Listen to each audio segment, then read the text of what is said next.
નિગમ કલ્પતરોર ગલિતમ ફલમ સુખમુખાદ અમૃતદ્રવ સંયુતમ પીબત ભાગવતમ રસમાલયમ મુહુરહો રસિકા ભુવિ ભાવુકા. આપણે આગળ કીધું નિગમ કલ્પતરોર. નિગમ એટલે શું?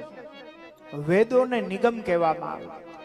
વેદો છે એ વેદને નિગમ કહેવામાં આવે. અને વેદ રૂપી આ પકાવેલું ફળ છે. આ ફળ છે પણ કેવું ફળ છે? તો કે વેદમાં જે બરાબર પક્વ થયું છે, કાચું ફળ જરા પણ નથી. તો વેદોમાં પકાવેલું આ ફળ છે. અને વેદ રૂપી જ શાખાથી કલ્પ વૃક્ષનું જાણે આ ફળ હોય, એ ફળ રૂપી આ શ્રીમદ ભાગવત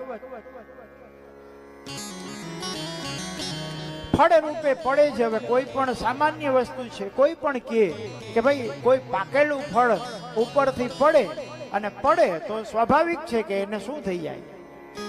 પાકેલું બરાબર પક્વ થઈ ગયું હોય અને પક્વ ફળ માનો કે તમે ઉપરથી ક્યાંય નીચે પધરાવો કે ડાળી ઉપરથી પણ પડી જાય તો શું થાય? જય શ્રી કૃષ્ણ. એમાં પછી પીવા જેવું કે ખાવા જેવું કઈ હોય નહીં. પણ ના, અહીંયા ના પાડે છે કે આ નિગમનું ફળ તો છે પણ શિષ્ય પ્રશિષ્ય શાખાયામ. એટલે કે ભાઈ આ એમ નથી પડી ગયું, તમે જેમ માનો છો એમ નથી પડ્યું.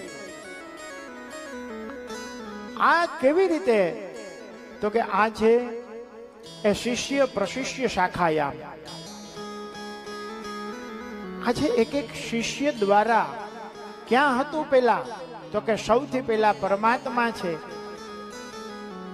શ્રી પુરુષોત્તમ મહાપ્રભુ પાસે, નારાયણ પાસે આ ફળ છે. ત્યાંથી ક્યાં આવ્યું? તો કે ચતુશ્લોકી દ્વારા બ્રહ્માજીને આપ્યું. એટલે બ્રહ્માજીની શાખામાં પડ્યું. પક્વ ફળ છે, પરમાત્મા પાસેથી આવ્યું. બ્રહ્માજીની શાખા એટલે બ્રહ્માજીની ડાળી ઉપરથી ક્યાં આવ્યું? નારદજીની ડાળી ઉપર આવ્યું. અચ્છા, એનાથી આગળ કેમ?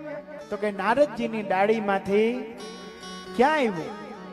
તમે બધા બહુ કથા સાંભળી. નારદજીની ડાળી ઉપરથી વ્યાસજીની ડાળીએ પધાર્યું. વ્યાસજીની ડાળી ઉપર એ ફળ આવ્યું. અચ્છા, વ્યાસજી પાસેથી એ ફળ ગયું છે સુખદેવજી મહારાજ પાસે. અને હવે સુખદેવજીના એ હાથથી નિગમ કલ્પતરોર ગલિતમ ફલમ મુહુરહો રસિકા ભુવિ મુહુરહો.